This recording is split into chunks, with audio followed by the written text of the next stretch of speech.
Assalamualaikum warahmatullahi wabarakatuh. Kelompok kami akan mempresentasikan terkait tugas akhir dari tugas mata kuliah Big Data dengan judul Big Data Analytics, Analisis Penjualan E-commerce. Sebelumnya, perkenalkan, nama saya Gilang Raka Ramadan dengan absen 334-22208. Kemudian ada teman saya, Elang Argawana, dengan nomor absen 334-22206. Dan juga ada Mas Muhammad Raffi Haryadi dengan nomor absen 334-22214. Pertama dari latar belakang, ada di sini dalam dunia retail saat ini pasti menghasilkan data transaksi yang sangat berharga dan besar. Data tersebut dapat memberikan perusahaan informasi terkait produk yang terfavorit atau yang laris, terus kapan pelanggan sering berbelanja, waktu berbelanja, lalu negara atau region wilayah pelanggan tersebut melakukan transaksi.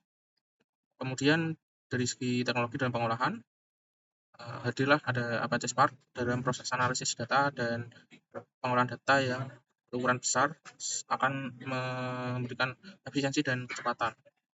Kami menggunakan Apache Spark dalam eksplorasi awal dengan data transaksi penjualan retail. Dataset berisi informasi dan juga kode produk, nama barang, jumlah pembelian, tanggal transaksi, harga, ID pelanggan, dan negara atau region pembelian. Proses ini meliputi pembersihan data, transformasi data, hingga penambahan kolom baru untuk mendukung analisis. Kemudian ada dataset. Di sini kami memiliki dataset dengan kolom sebagai berikut. Pertama ada invoice, kedua ada faktur, kedua ada stock code, dengan kode barang, 3 deskripsi atau nama produk, 4 quantity, jumlah barang yang dibeli, kemudian ada invoice date, waktu transaksi. 6 ada price atau harga barang, kemudian customer ID, ID pelanggan, kemudian ada country, asal negara dari pelanggan atau region transaksi. Jumlah barisnya ada 500.041.910.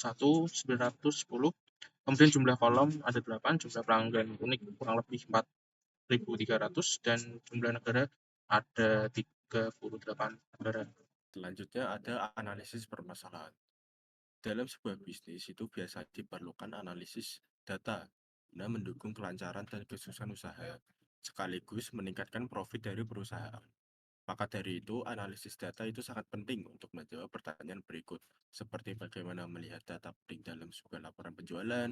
Lalu yang kedua itu ada proyeksi akan potensi masa depan dari usaha yang berjalan berdasarkan informasi dari laporan seperti apa. Lalu yang ketiga itu melaksanakan perencanaan untuk masa mendatang dari data yang sudah. Lalu selanjutnya yaitu data visualization.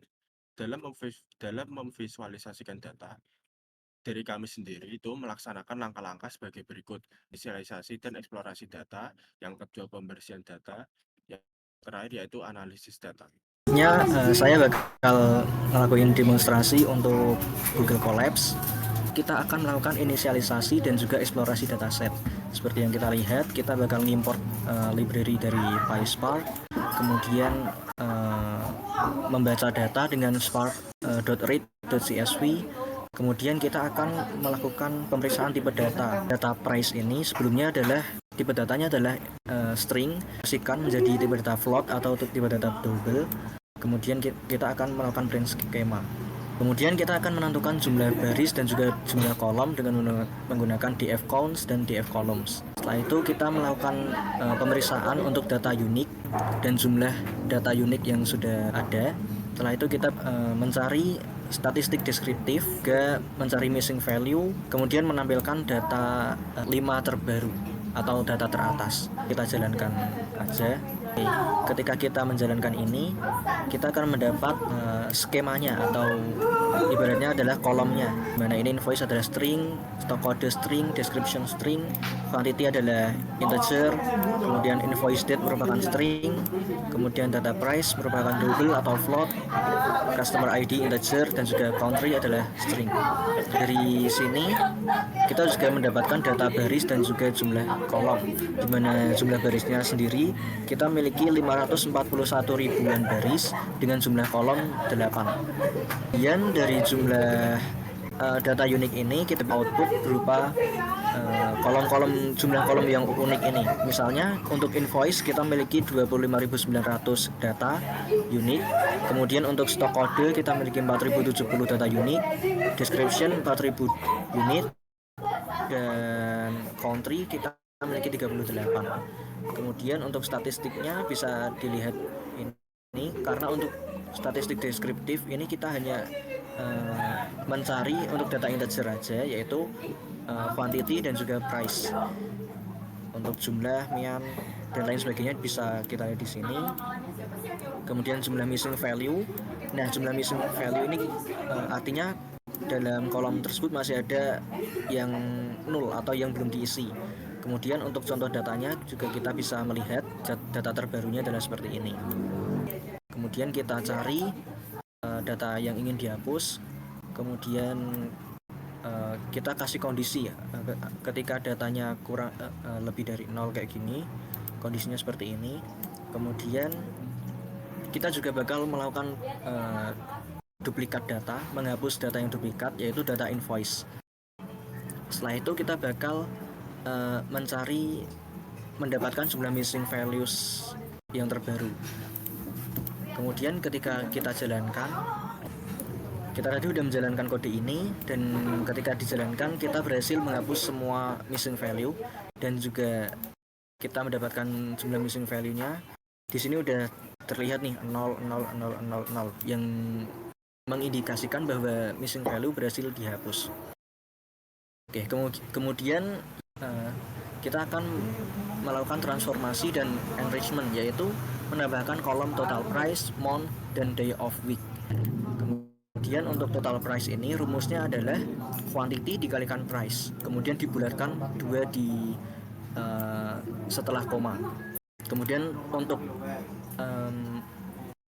invoice date terlebih dahulu kita konversi ke MDY. Setelah itu untuk data month ini kita ambil dari data invoice date, kemudian kita cari data month-nya, dan ketika kita cek,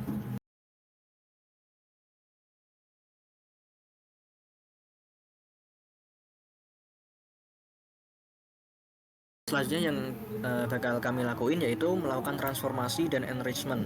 Dan di tahap ini kita menambahkan kolom yaitu total price, month, dan day of week. Nah, ketiga kolom ini dia bakal memudahkan kita dalam mencari perhitungan di query-query berikutnya. Buat mencari, misalnya buat mencari total price, kita butuh quantity dan price yang akan kita kalikan keduanya, kemudian kita bulatkan 2 di belakang koma.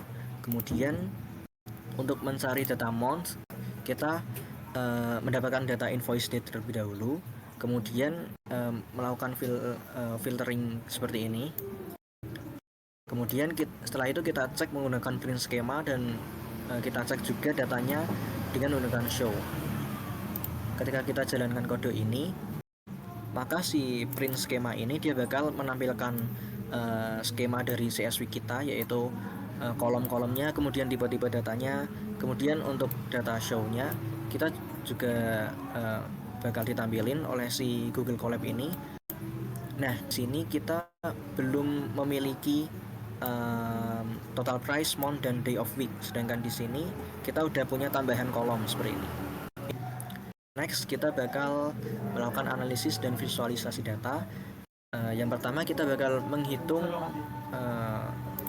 penjualan per bulan, kemudian melakukan konversi menjadi data frame, kemudian kita akan melakukan mengkonversikannya menjadi diagram seperti ini. Data penjualannya juga udah kelihatan, buat data tertinggi, kemudian data terendah juga ada di bulan apa juga udah kelihatan. Yang kedua yaitu analisis terkait produk terlaris, yaitu order by total sold, kemudian di limit 10 untuk mengambil 10 data terlaris. Kemudian top products ini kan dia masih array ya. Nah, array ini dia bakal dikonversi ke pandas pakai function ini, to pandas. Ini bakal melakukan pembersihan data. Nah, kemudian kita udah dapat data pandas tadi nih, mengkonversi dari data tersebut menjadi diagram. Pada diagram ini kita mendapatkan 10 produk terlaris. Di sini kita memiliki 10 produk terlaris, yaitu paper craft dan Little Birdie ini, dan juga 9 produk lainnya. Oke, kemudian untuk analisis berikutnya, kita bakal menganalisis kebanyakan customer itu dari negara mana gitu. Untuk data country yang kita ambil adalah data country dari si customer tersebut. Data tadi kan udah kita ambil, kemudian data tersebut kita jadikan menjadi persentase. Nah, kemudian kita masukkan ke pie chart ini. Kemudian kita print juga detail jumlah customernya yang udah membeli di si retail ini. Di sini kita udah memiliki data pie chart. Bisa dilihat untuk distribusi pendapatannya itu yang pertama ada di United Kingdom. Kemudian untuk data penjualan tuh yang terbanyak yaitu 91%. Ini ada di UK, kemudian dengan total $1.150. Dan kemudian disusul oleh yang lain-lainnya ini. Kemudian yang berikutnya akan kita lakukan adalah kita akan menganalisis 10 pelanggan loyal. Yang pertama kita bakal mendapatkan data customer dulu dengan pembelian terbanyak, lalu kita limit menjadi 10 data customer aja. Setelah itu data tersebut kita konversikan ke Pandas, kemudian kita mendapatkan customer ID. Nah, itu di konversiin ke string. Setelah itu kita konversikan data tersebut, kita masukkan menjadi ke bar chart seperti ini. Dan juga kita menggunakan print ini untuk lebih detailnya. Misalnya ini kita udah dapat chartnya, kita udah dapat datanya, data total pembelian dan juga data customer ID. Nah, ini kan kita nggak tahu nih jumlah pastinya berapa, 160 ribuan. Nah, kita setelah itu kita bisa mendapatkan data detailnya, yaitu customer ID 16446 dengan total belanjanya itu sebesar ini 160.000 sekian ini. Dan setelah itu kita mendapatkan hasilnya yaitu pelanggan dengan total pembelian tertinggi adalah customer ID 16446 dengan totalnya yaitu 168.000 sekian. Kemudian yang terakhir adalah kita melakukan analisis hitung transaksi perharinya. Yang pertama kita mengkonversikan sebelumnya aku mau jelasin day of weeks ini dia bakal mereturn 1 sampai 7. Nah, ini kan otomatis ketika kita konversi ke Pandas, otomatis nanti hasilnya 1 sampai 7. Nah, kemudian data Pandas tadi kita mapping nih. Kita mapping misalnya 1 adalah Minggu sampai value 7 adalah Sabtu. Berikutnya yang akan kita lakukan terakhir yaitu kita akan menganalisis untuk transaksi perharinya. Seperti yang kita ketahui ini, untuk kita bakal mendapatkan day-nya yaitu 1 sampai 7. Oke, kemudian kita sort harinya berdasarkan urutan.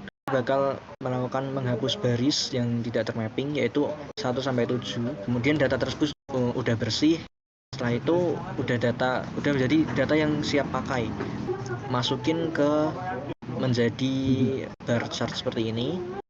Setelah itu kita bakal menampilkan datanya. Kita udah run dan udah tampil bar chartnya. Kemudian seperti yang bisa dilihat untuk transaksinya seperti ini.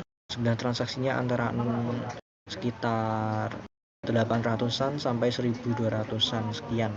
Kemudian untuk detail transaksinya adalah seperti ini. Berdasarkan grafik dapat disimpulkan bahwa waktu yang paling ramai melakukan transaksi terjadi pada hari Jumat dengan